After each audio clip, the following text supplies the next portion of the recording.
د حضرت یعقوب علیه السلام د خپلو زامنو د مصر ته لګلو په وخت کې چې کوم وصیت او دغه شانتي د حضرت یعقوب علیه السلام چې کوم تدبیر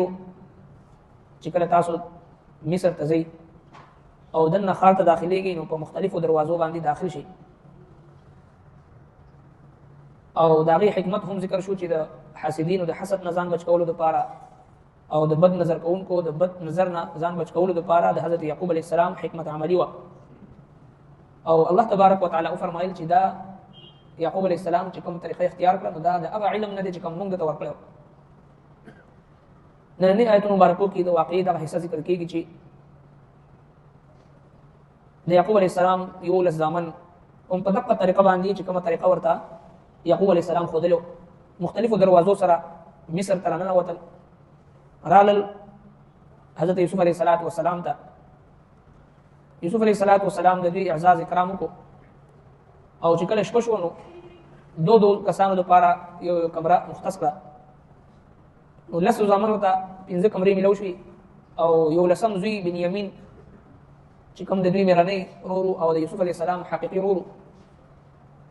دوی به هر ځای کې دې نظر انداز کو د یوسف علیه السلام په شانتي چې راتلو هم دوی ورسره په لاره باندې هم ډېرې نامناسب رویه او سختي او سخت رویه به ورسره ساتل نو په دغه ناسته کې هم دوی 10 واړه یو ځای کېناستل او بنیامین بیل کېنو نو یوسف علیه السلام هم په دې طریقې سره هغه 10 کسانو ته 15 کمرې ورکړي او دوی یوازې پاتې شو نو دی ځان ته کو او چې ځان ته کو نو بیا تفصیل سره ورسره خبرې اترې وکړي چې تاسو دا د څه دی وایي دا زما مېرنی وروڼه دی وایي حقیقي ورور دی شته وایي یو ورور مې و هغه هلاک شوي دی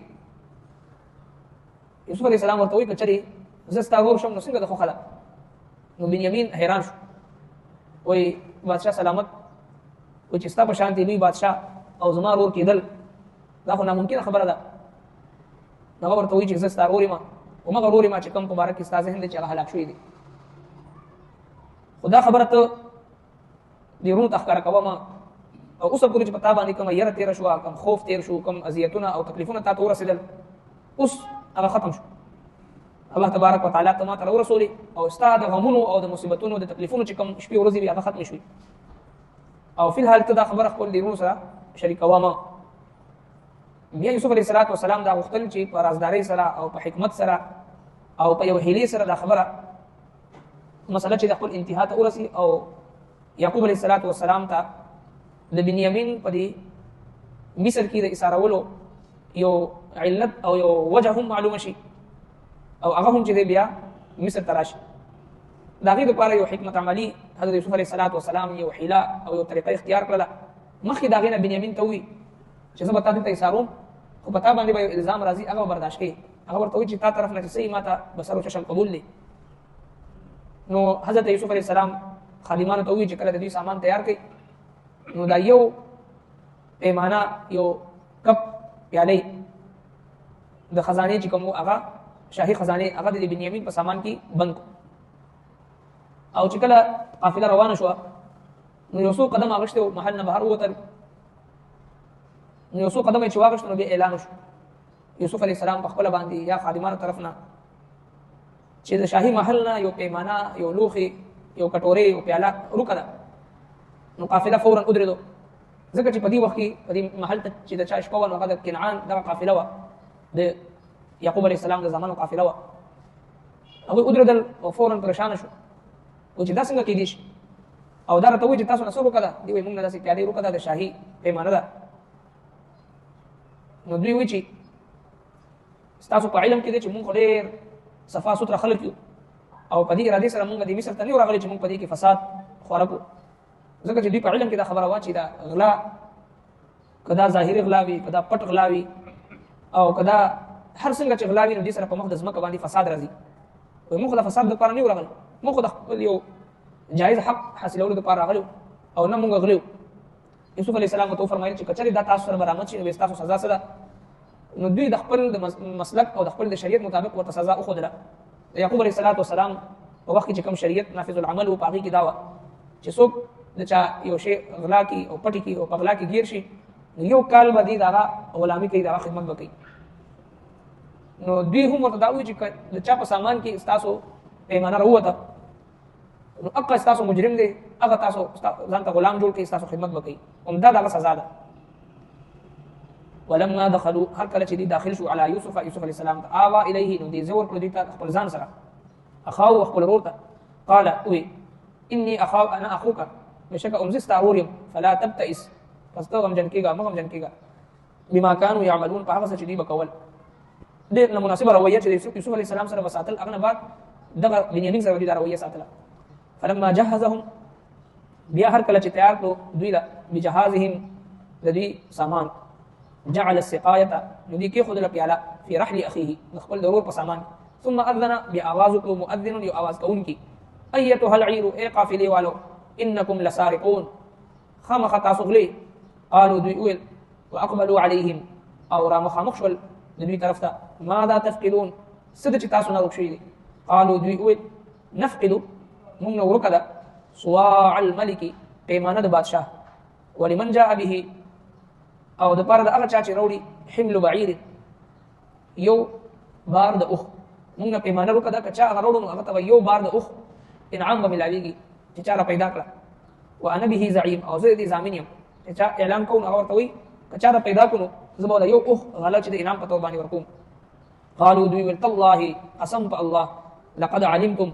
تاسو ته معلومه ده ما جئنا چې مونږ نو راغلي لنفسد فی الارض چې مونږ فساد وکړو په ځمکه کې وما كنا سارقين او نه یو مونږه غله. نو معلومه شو دا په ذهن کې دا خبره وا چې دا غلا دا په مخ د ځمکه باندې د فساد سبب جوړیږي. نن چې زموږ استادو موږ تاسو باندې په معاشره کې چې کوم مصیبتونه راځي د معاشره اکثریت چې کوم خلک د دا په مختلفو طریقو سره په غلا کې مبتلا دي. څوک په کاروبار کې ملاوت کوي، په تجارت کې دوکه کوي، فراډ کوي، د خلکو د خوراک په سيزونو کې ملاوت کوي، او څوک د وخت غلا کوي، خپل ډیوټي خپل ذمہ داری هغه سره نه رسي.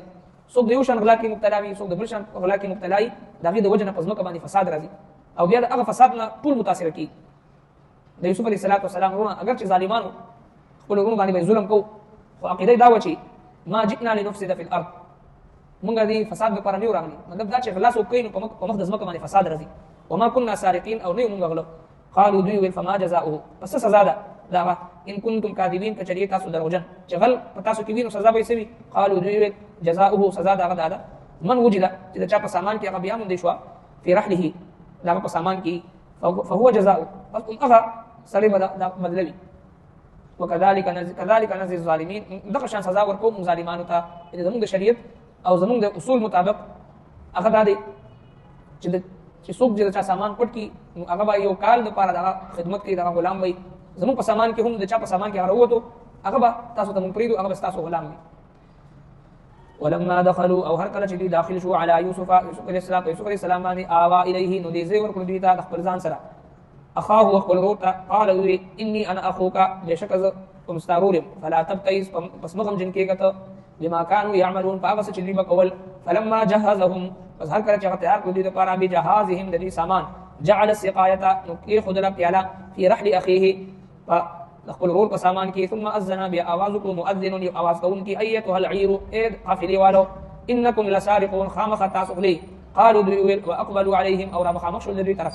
ماذا تفقدون چې سس ورکشوی تاسو نه. قالوا دوی نفقد من وکشوی دا صواع الملك پیمانه د بادشاہ ولمن جاء به حمل او د هغه چا چې وروړي هغه لپاره حمل بعير یو بار اخ غلله وانا به زعيم او زد دي ضامن.